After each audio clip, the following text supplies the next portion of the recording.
Got that over here installing the rings on the pistons. The new cheap whatever kind, I don't even know. They are oversized. I had the cylinders bored to match and we're good to go. So we're going to get these new pistons ready, or my dad is, and I'm going to go get the old pistons out. Alright, I'm not sure how good you'll be able to see this, but I had to turn the wrist pin just a little bit to get it lined up, or covering this groove, because they had the opening right at it. I'm going to try to carefully pry it on out of there. There we go.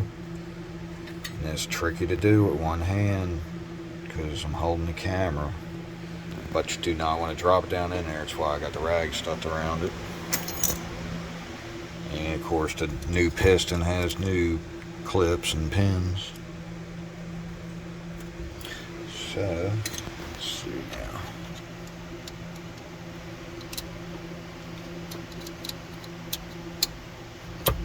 Probably going to, well, I did get it to move. Sliding the pin out now. Uh-oh. Rut-row. That was not good.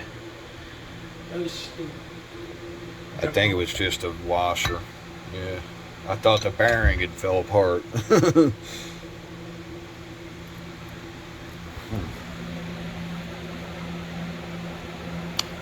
Well, I have to get the washer, and I need to check. I think the other one fell in.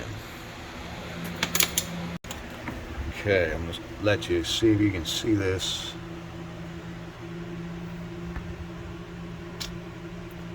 Anyway, the washer's down there. It's hard to see on the camera here, but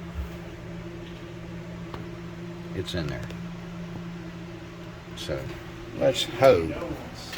I know it didn't have new ones in the kit. Hope it's magnetic. Oh yeah.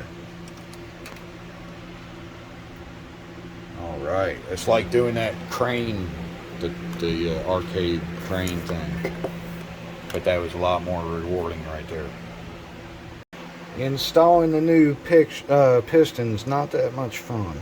No, it's not hard. I don't think so.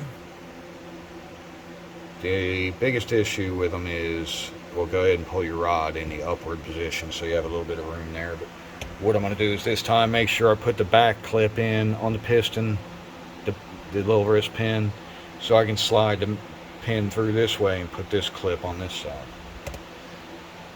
where I've got a little bit of room to get to it. But just make sure you oil up the little bearing here, and I put there's these little washers that got to go on each side here. So you got to make sure you have your fingers under the piston and support them and have them lined up, you know, when you're sticking the pin through. So that took a few minutes there of boogering with them rings, having my hands underneath. My dad was holding the cylinders for me, and but we did get it worked in there. I got everything lubed up real good. I can wipe out whatever in a minute, but we're going to put these lower bolts in on the jug assembly, and then we can get ready for the head on the top. Went ahead and torqued down the jug assembly, torqued those bolts. Went ahead and torqued the head, and it's good to go. So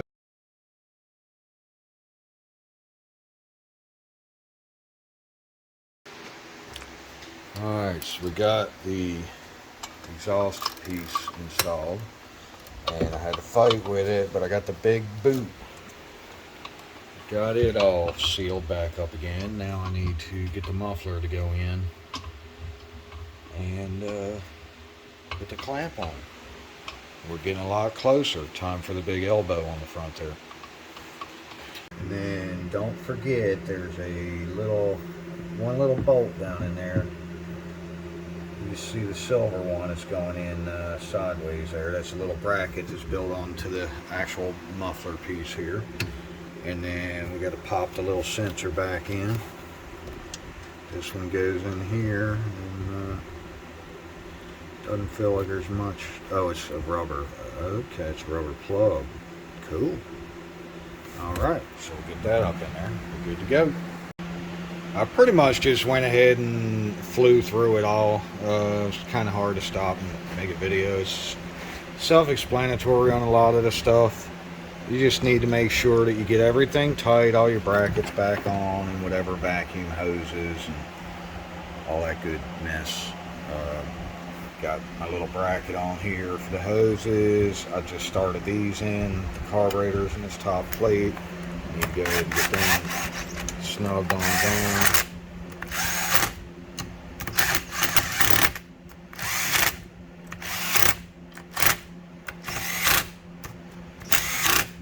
Hit them again real quick with a hand ratchet just to make sure they are good and snug. I don't know what the spec on them is. I need to go ahead and hit that one.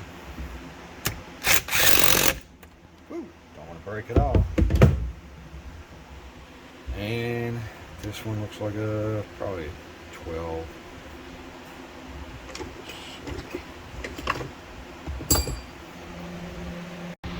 Okay, I pretty much got everything buttoned up now. Even the top of the carburetor plate and the breather, or the cover, everything is on now. And everything is tight. I went around, made sure everything is tight. I even put the little tie straps on these hoses because they don't use clamps, and just put the tie straps on them. But anyway, I had new ones. So as long as the battery's not dead, she is ready to try out. Let me get it pulled out of the garage here because it's going to be a smoke storm. Actually, I may go ahead and pull the plugs real quick and just spin it a little just to blow out all that excess oil, and then I can throw the plug back in, fire it up. Moment of truth, we're going to try to fire it up.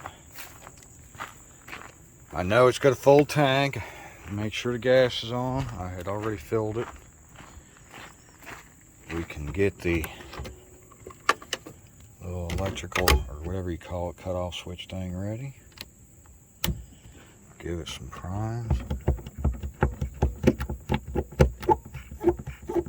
Make sure I actually see some gas. Come on. Oh, ho, ho. Come on, girl.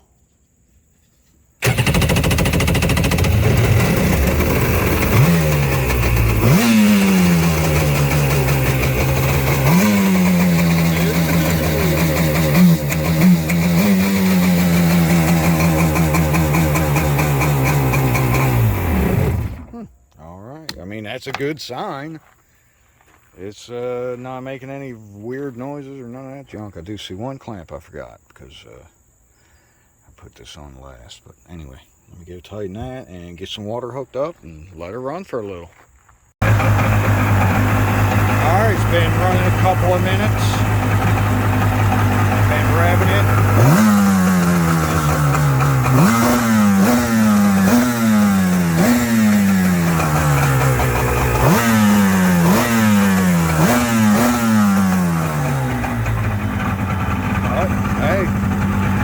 Running now, so that's a whole lot better than it was doing because it would have cut off by now already